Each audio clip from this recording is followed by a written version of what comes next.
everyone, it's Vicki. Welcome to my channel. And today I have the first of a cooking series where I'm going to make recipes that are favorites from each of the 50 United States.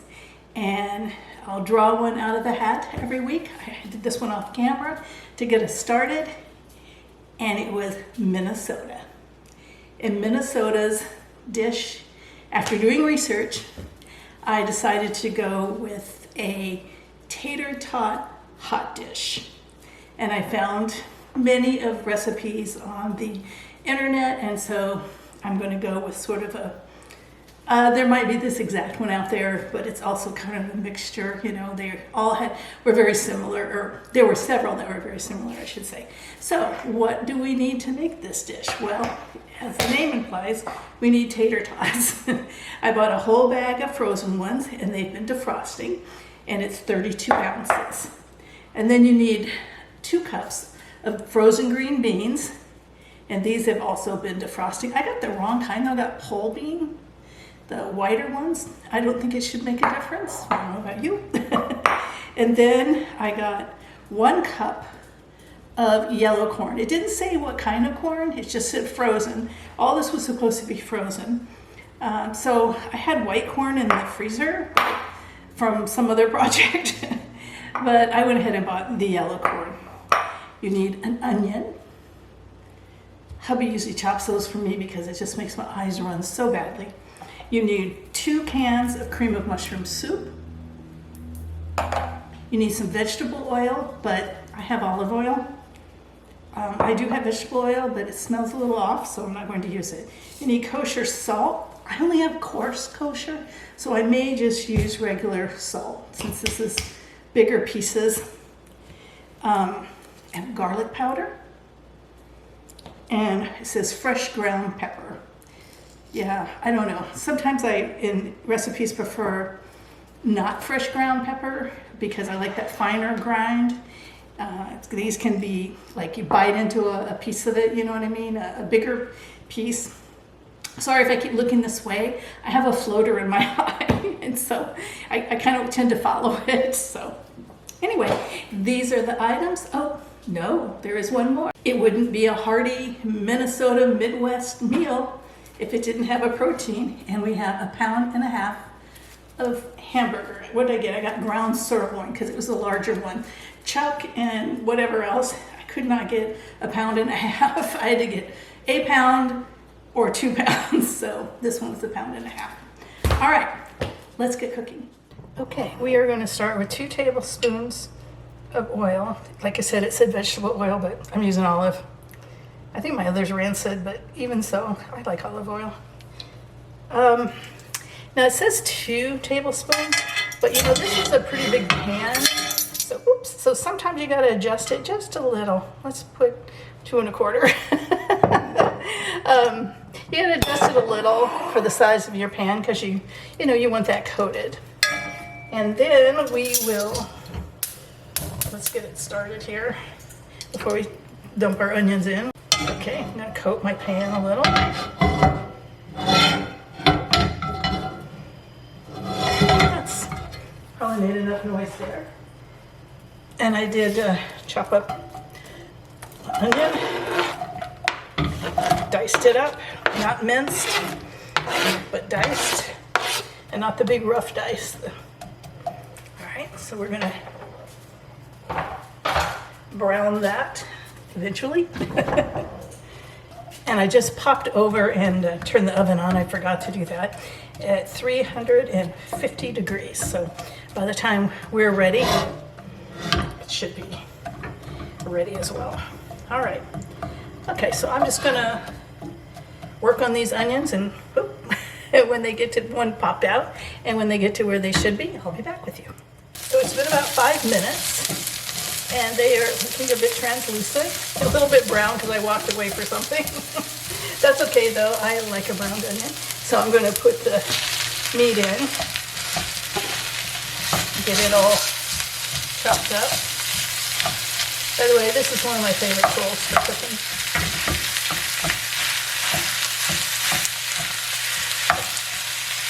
One of the things I do like about this recipe is that it does not require a whole bunch of dishes. I mean, I did all those veggies out in a dish just to show you for this video, but it definitely wouldn't have to do that.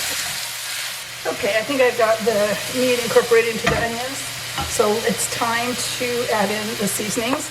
I'm going to go with sea salt because that kosher salt was a large, big pieces of it. So it doesn't say how much. I am not a salt lover, and I know that there's 2 cans of soup in there, and soups tend to be salty. I just turned down the burner. That's why it's making less noise. I know that they tend to have a lot of sodium in them, so I'm not putting in a ton of the salt. And as far as garlic powder, what does it say? Trying to kind of pay attention to the recipe. 1 teaspoon of garlic powder. Let's see. Well, I'm not going to take the lid off. I'm just going to... I like garlic. So it's definitely getting that. And the freshly ground pepper. Hubby loves ground pepper. Now, again, I'm not using that because I don't want any big chunks of pepper in there. I think they're bitter. So I'm using just plain old ground pepper. We do grind pepper. I meant fine ground pepper is what I meant to say.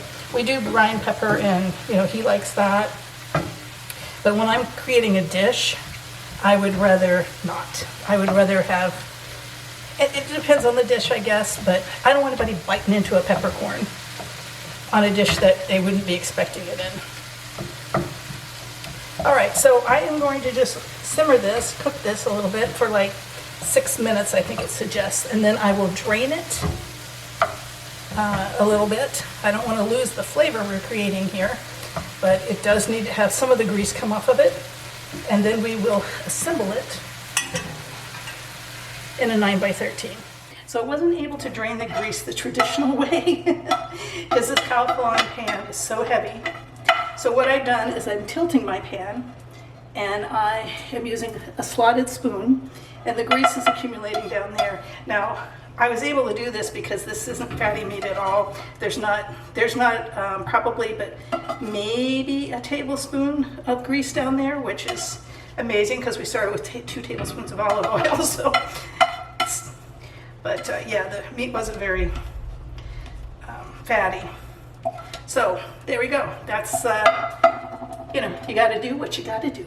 Okay, so we have the meat all in here. The next step is to layer the veggies. I've had them out on paper towels drying. I was surprised just how much liquid there was in them, and I don't want to make this all wet and goopy. So we're going to start with the corn. Yes, I dried my hands, and no, I don't like wearing those rubber gloves for cooking. Especially since the ones I have kind of have a powdery on them. So, but anyway, I'm just going to layer the corn first, because I think the beans would benefit the most from having the soup on top,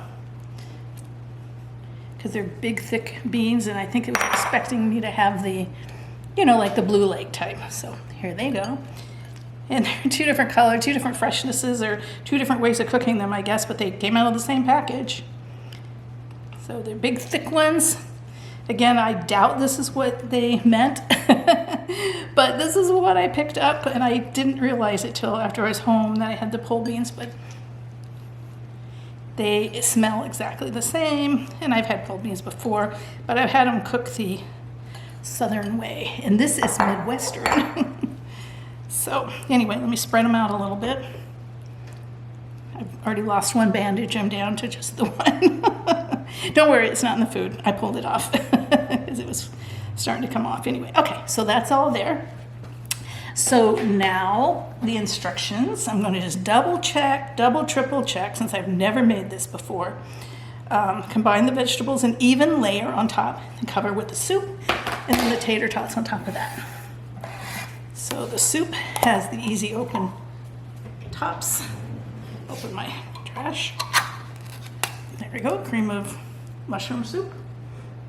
Oh, I tend to stay away from recipes that call for canned soup. It's not my favorite kind of thing, but when in Minnesota, do as the Minnesotans. Oops, that's not going to fit in there to get it out. What I should say, I'm off camera.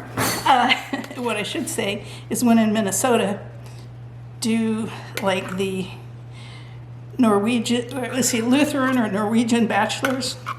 Do you get that reference? Prairie Home Companion? Yeah. I don't know if that's just something they did for that, talked about for that show, or if there are, well, I think there are a lot of Norwegians, because my husband's dad actually is from Stillwater, Minnesota, which is near Minneapolis, or part of Minneapolis now, I think. I don't know. As far as going to Minneapolis, I have been there in the airport mostly, but one time I did stay overnight there, and I went to the Mall of the Americas, and the taxi driver I had drove me around the city quite a bit to you know, get a look at things. But I had a flight canceled and I had to stay. Well, I didn't have to stay, but I chose to stay and catch a flight the next day, because it had already been a long day. And so anyway, so I guess that's it. I'm just using the back of the spoon to smooth this out, just kind of like if I was frosting a cake. Sorry for the noise. All right. Yeah, there's still some on there, but I'm not scraping it out. Okay, now comes the star of the show. These didn't feel completely, like some of them are completely defrosted, I guess, but they've been out for hours. So I figured, since this is going in for an hour or something, and you don't cook them that long, when you, you know, just cook them as tater tots. So I figured it should be okay, even if they aren't, if they might have a little, some of them might be a little frosty still. So I don't know, do I lay them out nice and neat like that? Is there enough of them for that? Or should they just be jumbled in there? You know, I really should have found someone on social media from Minnesota and said, hey, how is this properly done? I don't know. But we're gonna make them look nice. See, there we go. Push them in closer together. Yeah, I'll be back with you in just a moment. Okay, there she is. I did it real nice and neat, a little edge, and then I just threw all the ones in the middle. All right, so I'm just gonna take a little extra step, and I got some garlic salt. I'm just gonna put on top of those. I think that tater tots would taste good with a little garlic salt on them, maybe. And also a little black pepper again. Yeah, and now they are ready for the oven. Okay, here we go. 350 degrees for 55 minutes. And this is the part I always forget in using this oven. After you get it to that time, you have to hit enter. And there goes the timer right there. All right, see you in 54 minutes and 55 seconds. Do you hear that? That's our dish.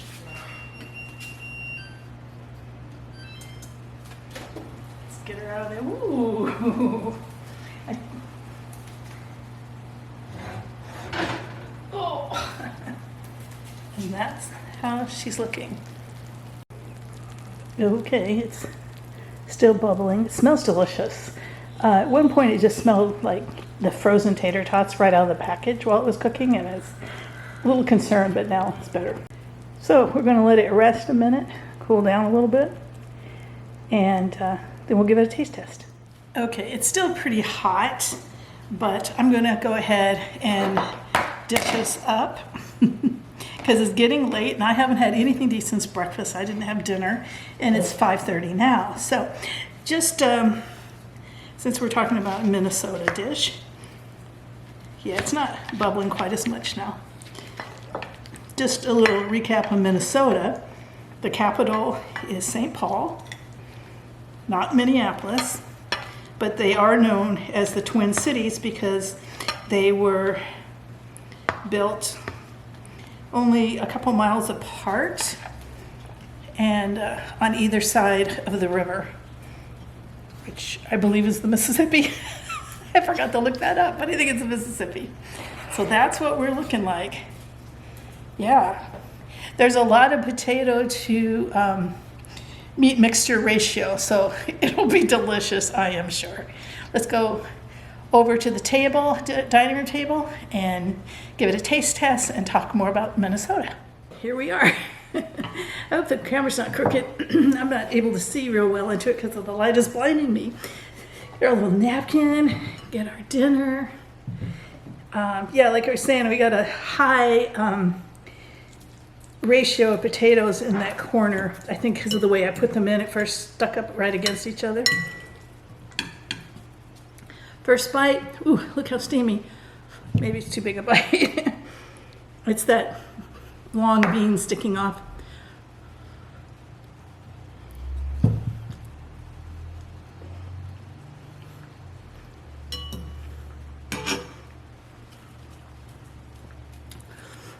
It tastes exactly what you think it would taste like. I can taste the ground beef, the cream of mushroom soup, the veggies, and the potato. It's delicious. It's definitely hot. It feels filling, like stick to your ribs type of filling.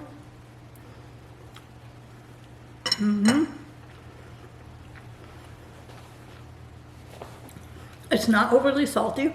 I was afraid it would be. It's definitely got, you know, its fair share. But it isn't wrecked with salt or anything. I wouldn't even call it salty, really. But definitely savory.